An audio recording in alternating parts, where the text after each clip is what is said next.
Tarak Prashanth Neel combo movie ఈ ఏడాది August నెల నుంచి మొదలు కానుందని అధికారికంగా క్లారిటీ వచ్చేసింది.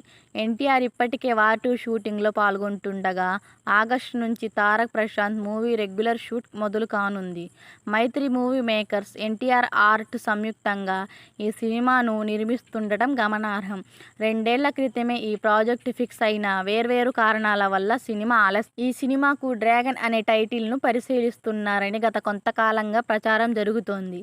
తారక్ పుట్టినరోజు సందర్భంగా షూటింగ్కు సంబంధించిన స్పష్టత రావడంతో 2024, 2025, 2026 సంవత్సరాలలో ఏడాదికి ఒక సినిమా చొప్పున తారక్ సినిమాలు విడుదల కానున్నాయని సమాచారం అందుతోంది. ఈ సినిమా కూడా 2 భాగాలుగా తెరకెక్కుతోందని ఇండస్ట్రీ వర్గాలలో ప్రశాంత్ నీల్ గత సినిమాలకు భిన్నమైన కాన్సెప్ట్తో ఈ సినిమా తెరకెక్కుతుందని ఫ్యాన్స్ అంచనాలను మించేలా సరికొత్త లుక్లో తారక్ సినిమాలో కనిపిస్తారని, ఈ cinema young tiger NTR fans collar ఎగరేసేలా మూవీ అవుతుందని నెటిజన్లు ఫీల్ అవుతున్నారు. ఎన్టీఆర్ ప్రశాంత్ నీల్ అద్భుతమైన స్క్రిప్ట్తో ప్రేక్షకుల ముందుకు రానున్నారని భోగట్ట. 2026 సంవత్సరంలో ఈ సినిమా థియేటర్లో విడుదల కానుంది.